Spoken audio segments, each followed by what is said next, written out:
Welcome to life experience education.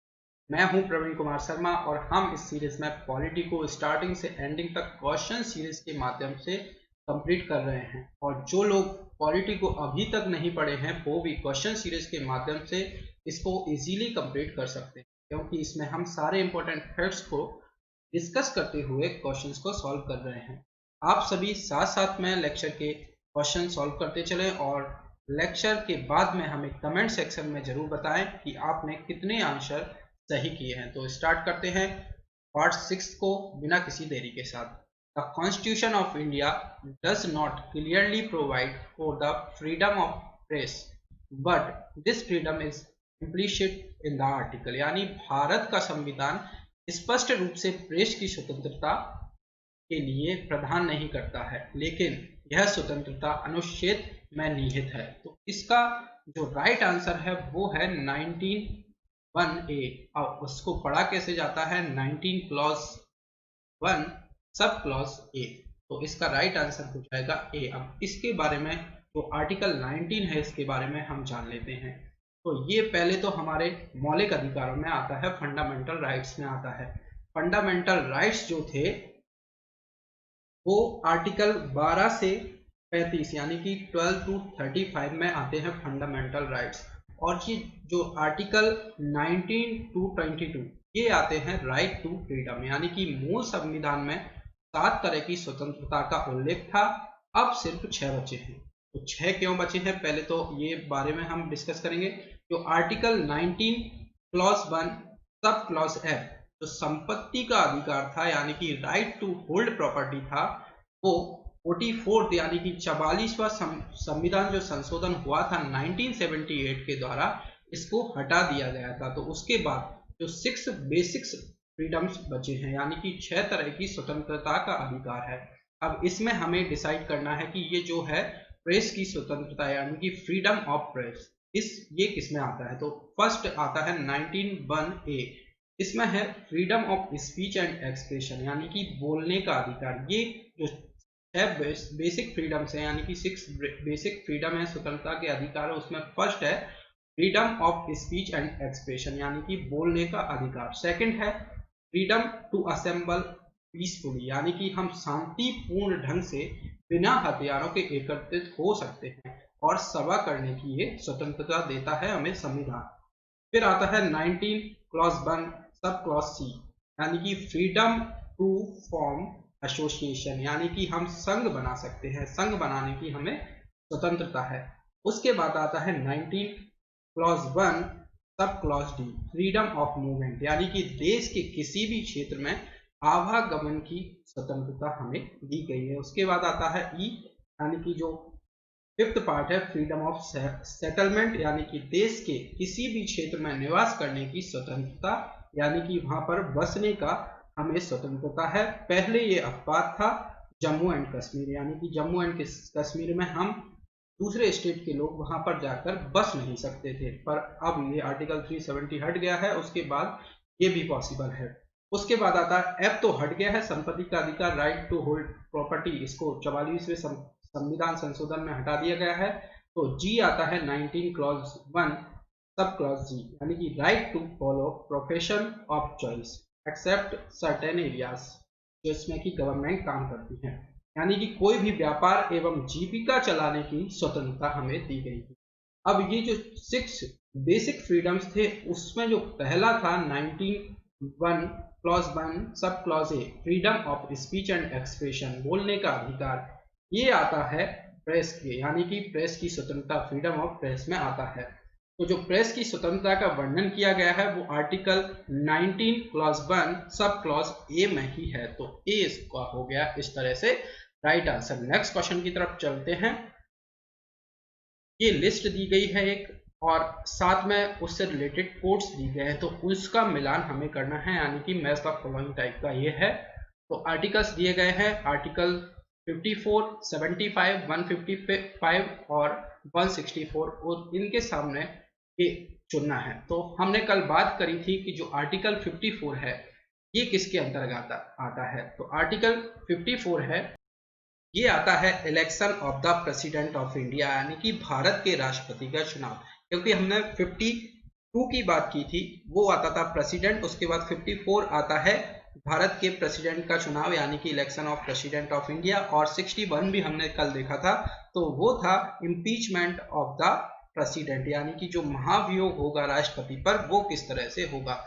तो ये हमने कल बारे में बात की थी। तो आर्टिकल 54 आता है भारत के राष्ट्रपति का चुनाव, तो ए का हो जाता है फर्स्ट। फिर आता है आर्टिकल 75। आर्टिकल 75 क्या है, तो इसमें हम 74 और 75 को डिस्कस करते हुए चलेंगे, क्योंकि प्रधानमंत्री एवं मंत्रिपरिषद का गठन हो रहा है।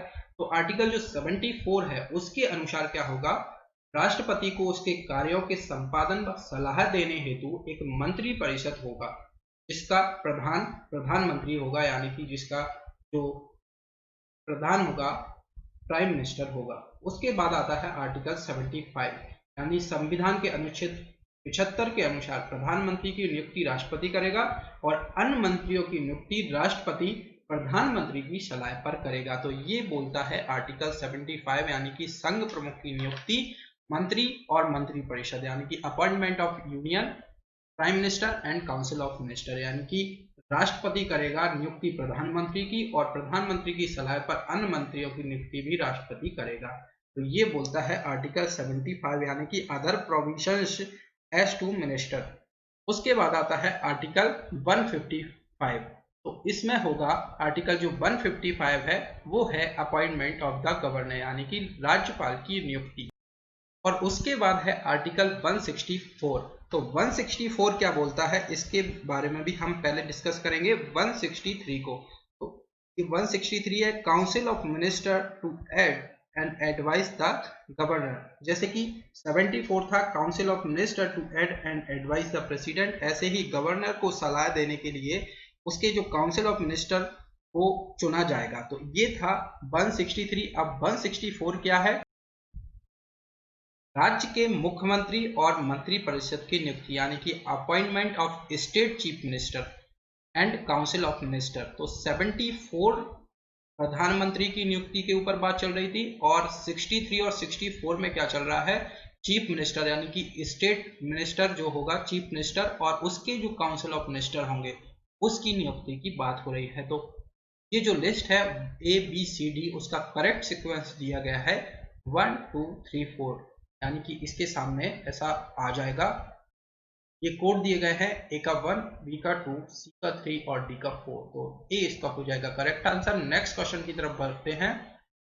Functions to be assigned to panchayat by 73rd amendment of the constitution are mentioned in, यानी कि संविधान के 73वें संशोधन द्वारा पंचायतों को सौंपे जाने वाले कार्यों का उल्लेख है। तो ये जो संविधान का 73वां संशोधन था, यानी कि 73rd अमेंडमेंट था कॉन्स्टिट्यूशन का, इसमें 1992 में ये आया था और ऐड क्या क्या किए गए थे, इसमें शेड्यूल 11th ऐड हुआ था जो कि पार्ट 9th ए में आता है और जिसमें पंचायती राज के बारे में कहा गया था। तो जो पार्ट 9th ए है वो आर्टिकल 243 से स्टार्ट होता है और 243 तक इसमें आर्टिकल्स हैं। अब इसके बारे में थोड़ा हम बात कर लेते हैं। कल हमने 9वीं अनुसूची यानी कि 9th शेड्यूल की बात की थी, जिसमें संविधान में यह अनुसूची प्रथम संविधान संशोधन यानी कि फर्स्ट अमेंडमेंट आया था, जिसके अधिनियम 1951 के द्वारा जोड़ी गई थी। 1951 में फर्स्ट अधिनियम आया था जो कि 9th शेड्यूल को जोड़ा गया था। इसके अंतर्गत राज्य द्वारा संपत्ति के अधिग्रहण की विधियों का उल्लेख किया गया था और इस अनुसूची में सम्मिलित विषयों को न्यायालय में चुनौती नहीं दी जा सकती। फिर उसके बाद क्या होता है, 11 जनवरी 2007 में संविधान पीठ के एक निर्णय द्वारा यह स्थापित किया गया कि जो 9वीं अनुसूची है उसमें सम्मिलित किसी भी कानून को इस आधार पर चुनौती दी जा सकती है कि वह मौलिक अधिकार यानी कि फंडामेंटल राइट्स का उल्लंघन करता है तथा उच्चतम न्यायालय सुप्रीम कोर्ट इन कानूनों की समीक्षा करता है। तो ये आता है 9वीं अनुसूची। इसके बाद आता है 10th शेड्यूल यानी कि 10वीं अनुसूची। यह संविधान में 52वें संशोधन यानी कि 52nd जो अमेंडमेंट आया था 1985 में उसके द्वारा जोड़ी गई थी और इसमें जो दल बदल से संबंधित प्रावधानों का उल्लेख है। फिर आता है 11th शेड्यूल यानी कि 11वीं अनुसूची। इस अनुसूची में संविधान के 73वें संवैधानिक संशोधन यानी कि 73rd कॉन्स्टिट्यूशनल अमेंडमेंट आया। 1993 में इसको जोड़ा गया और इसमें पंचायती राज संस्थाओं को कार्य करने के लिए 29 सब्जेक्ट प्रदान किए गए थे। उसके बाद आता है 12th शेड्यूल यानी कि 12वीं अनुसूची जो कि लास्ट है, और इस अनुसूची में 74वें संवैधानिक संशोधन यानी कि 74th कॉन्स्टिट्यूशनल अमेंडमेंट 1993 में ही इसको जोड़ा गया है, और साथ ही में शहरी क्षेत्र की स्थानीय स्वशासन संस्थाओं को कार्य करने के लिए 18 सब्जेक्ट दिए गए थे। तो ये थे 9th, 10th, 11th, 12th schedule. तो इसके बारे में हमने जाना, और जो 73rd संविधान संशोधन था उसमें आया था 11th शेड्यूल। तो बी इसका हो जाएगा राइट आंसर। नेक्स्ट क्वेश्चन है मैच द लिस्ट। फिर से लिस्ट दी गई है और इसमें पार्ट्स दिए गए हैं, और साथ ही में उसके जो पार्ट्स हैं उसके अंतर्गत क्या क्या आता है वो दिए गए हैं। तो हमने कल भी पार्ट्स के बारे में जाना था, तो थोड़ा हम ब्रीफ में जाते हैं। पार्ट फर्स्ट क्या था, यूनियन एंड इट्स टेरिटरी। उसके बाद आता है पार्ट सेकंड। पार्ट फर्स्ट में 1 to लेकर 4 तक आर्टिकल्स थे। सेकंड में 5th to 11th थे जो कि सिटीजनशिप से रिलेटेड था। उसके बाद आता है पार्ट थर्ड, इसमें फंडामेंटल राइट्स यानी कि मौलिक अधिकार थे जो कि 12 से 35 यानी कि आर्टिकल 12 टू आर्टिकल 35 थे। फिर आता है पार्ट फोर्थ आता है जिसमें कि डायरेक्टिव पॉलिसीज थी, और इसमें 36 to 51 आर्टिकल थे। फिर आता है पार्ट फोर्थ ए जो कि ए ऑप्शन है इसमें लिस्ट में।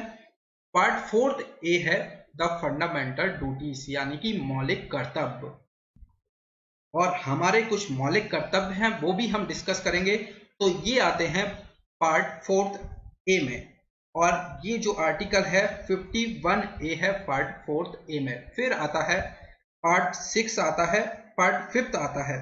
पार्ट फिफ्थ में क्या है, जो कि पार्ट फिफ्थ है वो है यूनियन से रिलेटेड, और जो फोर्थ ए हमने बात करी ली है जो फंडामेंटल ड्यूटीज। फिर आता है सिक्स, जो फिफ्थ था यूनियन से रिलेटेड था, सिक्स्थ है स्टेट से रिलेटेड। फिर आता है सेवंथ जिसमें कि state in part be in the first schedule आया, और फिर आता है पार्ट 8 जिसमें कि यूनियन टेरिटरी यानी कि केंद्र शासित प्रदेश की बात की गई है। और पार्ट 8 में आर्टिकल 239 से 242 आते हैं।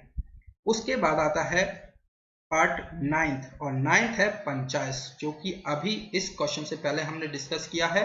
पार्ट 9th में आता है पंचायत जो कि हमारा शेड्यूल की बात करें तो हम 11th शेड्यूल में ऐड किया गया था, और 9th पार्ट था जिसमें 243 से 243O ये 9th ए था वो पंचायती राज थे, और 9th क्या था पंचायत थे। तो 9th ए था म्यूनिसिपालिटीज और 9th है पंचायत, और जिसमें कि 243 से 243O तक आर्टिकल आते हैं यानी कि। उसके बाद आता है आर्टिकल पार्ट 10th जिसमें कि शेड्यूल्ड एंड ट्राइब्स की बात हुआ था, और उसके बाद आता है 10th ए। 9th ए में म्यूनिसिपालिटीज आ गई और 9th में हो गया पंचायत। तो इसका जो राइट आंसर हम दे सकते हैं इनके थ्रू हम दे सकते हैं। तो पार्ट 4 ए में फंडामेंटल ड्यूटीज मौलिक कर्तव्य आ गए, पार्ट 8 में आ गया यूनियन टेरिटरी यानी कि केंद्र शासित प्रदेश, 9th में आ गया पंचायत, और 9th ए में आ गया म्यूनिसिपालिटीज। तो ए बी सी डी का राइट आंसर हो जाएगा, 1 2 3 4 को फॉलो करेगा, तो ए इसका हो जाएगा करेक्ट आंसर। नेक्स्ट क्वेश्चन है विच provision relating to the fundamental rights is the directly related to exploitation of children। तो इसको हमने कल भी बात किया था कि जो मौलिक अधिकारों से संबंधित कौन सा प्रावधान सीधे बच्चों के शोषण से संबंधित है, तो ये आता है आर्टिकल 24। तो डी इसका हो जाएगा करेक्ट आंसर। और आर्टिकल 24 में बोला गया था कि रोका जाएगा किन चीजों को, employment of children below 14 years of age in factories mines ETC यानी कि चाइल्ड लेबर को रोका जाएगा। और इसकी देखभाल हमने बात की थी कौन करेगा, NCPCR यानी कि national commission for protection of child labour इसकी देखभाल करेगा। और इसकी साथ ही में जो एनसीपीआर है वो राइट टू एजुकेशन की भी देखभाल करता है। तो डी इस क्वेश्चन का हो जाएगा राइट आंसर। नेक्स्ट क्वेश्चन की तरफ बढ़ते हैं। The article of Indian constitution related to abolition of untouchability is, यानी कि अस्पृश्यता उन्मूलन से संबंधित भारतीय संविधान का लेख है। तो हमने जाना है कि कभी आपने देखा होगा 17 खतरा होता है, तो इस तरह से हमें इस आर्टिकल को याद रखना है। 17 पर खतरा होगा तो आर्टिकल 17 अनटचेबिलिटी, तो सी इसका हो जाएगा राइट आंसर। और ये हमारे जो protection of civil rights act आया था 1976 इसी के ऊपर था, तो सी इस क्वेश्चन का है राइट आंसर। नेक्स्ट क्वेश्चन है which article of Indian constitution enumerates fundamental duties of Indian citizens, यानी कि भारतीय संविधान का कौन सा अनुच्छेद भारतीय नागरिकों के मौलिक कर्तव्य को मान्यता देता है। तो ये हमने देखा था आर्टिकल 51A, अभी डिस्कस किया है आर्टिकल 51A। अब इसको ब्रीफ में हम डिस्कस करेंगे। तो ये जो मौलिक कर्तव्य हैं यानी कि फंडामेंटल ड्यूटीज हैं, ये हमारी आई 42nd कॉन्स्टिट्यूशनल अमेंडमेंट 1976 में, जिसको कि मिनी कॉन्स्टिट्यूशन भी बोला जाता है। इसमें ऐड किया गया पार्ट 4A को, जिसमें आर्टिकल 51A में ये आता है फंडामेंटल ड्यूटीज, और ये रिकमेंडेशन ऑफ स्वर्ण सिंह कमेटी भी बोला जाता है, यानी कि सरदार स्वर्ण सिंह समिति की अनुशंसा पर संविधान के 42वें संशोधन 1976 के द्वारा मौलिक कर्तव्य को संविधान में जोड़ा गया। इसे रूस के संविधान से लिया गया, जिसको कि पहले यूएसएसआर बोला जाता था। तो सी इसका हो जाएगा राइट आंसर। अब जो इसकी जो संख्या है 10+1, यानी कि टोटल 11 फंडामेंटल ड्यूटीज हैं। अब ये क्या क्या है हम देख लेते हैं। फर्स्ट है प्रत्येक नागरिक को यह कर्तव्य होगा कि वह संविधान का पालन करे और उसके आदर्शों, संस्थाओं और जो राष्ट्र ध्वज और राष्ट्रगान का आदर करे, यानी कि जो respect of national anthem and national flags जो है, ये मौलिक जो कर्तव्य हैं वो हमारे मौलिक कर्तव्य हैं, यानी कि फंडामेंटल ड्यूटीज हमारी हैं। उसके बाद सेकंड है स्वतंत्रता के लिए हमारे राष्ट्रीय आंदोलन को प्रेरित करने वाले उच्च आदर्शों को हृदय में संजोए रखें और उनका पालन करें। थर्ड आता है भारत की प्रभुता, एकता और अखंडता की रक्षा करे और उसे अक्षुण्ण रखे। फोर्थ है देश की रक्षा करें। फिफ्थ है भारत के सभी लोगों में समरसता और समान भ्रातृत्व की भावना, यानी कि भाईचारे का वो आपस में निर्माण करें। सिक्स्थ पार्ट है हमारी सामाजिक संस्कृति की गौरवशाली परंपरा का महत्व समझे और उसका परिरक्षण करे। साथ ही में प्राकृतिक पर्यावरण की रक्षा और उसका संवर्धन करे, जो कि स्वच्छ भारत के तहत हमने इसको जोड़ा है, यानी कि जो 7th जो फंडामेंटल ड्यूटीज थी ये हमारी आती हैं। 8th क्या है वैज्ञानिक दृष्टिकोण और ज्ञानार्जन की भावना का विकास करे। 9th है सार्वजनिक संपत्ति की सुरक्षा करे। 10th है व्यक्तिगत एवं सामूहिक गतिविधियों के सभी क्षेत्रों में उत्कर्ष की ओर बढ़ने का सतत प्रयास करे। और 10th क्या है माता पिता या संरक्षक द्वारा 6 से 14 वर्ष के बच्चे हेतु प्राथमिक शिक्षा प्रदान करना, जो कि 86वां संशोधन इसमें ऐड हुआ। तो 10+1 हम जो बात कर रहे थे, तो जो 11 था माता पिता या जो संरक्षक होंगे बच्चे के 6 से 14 वर्ष के बच्चों हेतु प्राथमिक शिक्षा उन्हें प्रदान करना।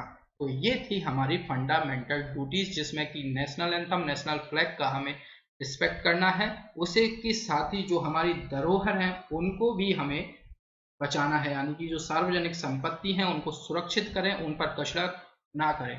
तो ये आते हैं हमारी फंडामेंटल ड्यूटीज यानी कि मौलिक कर्तव्यों में। तो सी इसका हो जाएगा राइट आंसर। नेक्स्ट क्वेश्चन है which one of the following pairs is properly matched. तो इसके बारे में हम डिस्कस करते हैं। सुप्रीम कोर्ट ऑफ इंडिया, तो ये जो सुप्रीम कोर्ट ऑफ इंडिया है ये आता है आर्टिकल 124 में, यानी कि establishment and constitution of supreme court. तो फर्स्ट तो हो जाएगा गलत।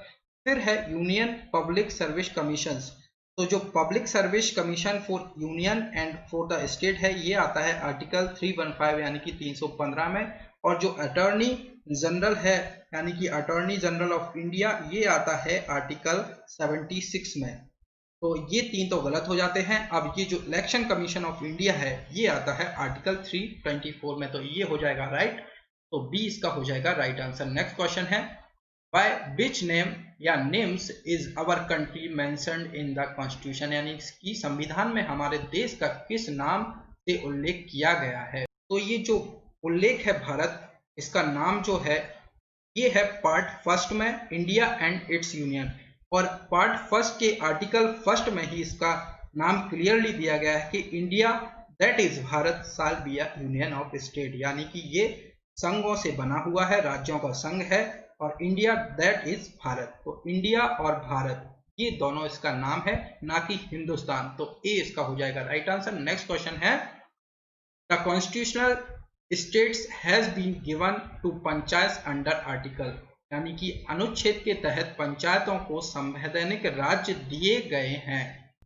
तो ये दिया गया है पार्ट 9 के आर्टिकल 243 टू 243 ओ तक। तो डी इसका हो जाएगा राइट आंसर। तो ये था आज का लास्ट क्वेश्चन। लेक्चर को आप लोग लाइक कीजिए, शेयर कीजिए, और लाइफ एक्सपीरियंस एजुकेशन के साथ जुड़ने के लिए चैनल को सब्सक्राइब भी कीजिए। Thanks for listening.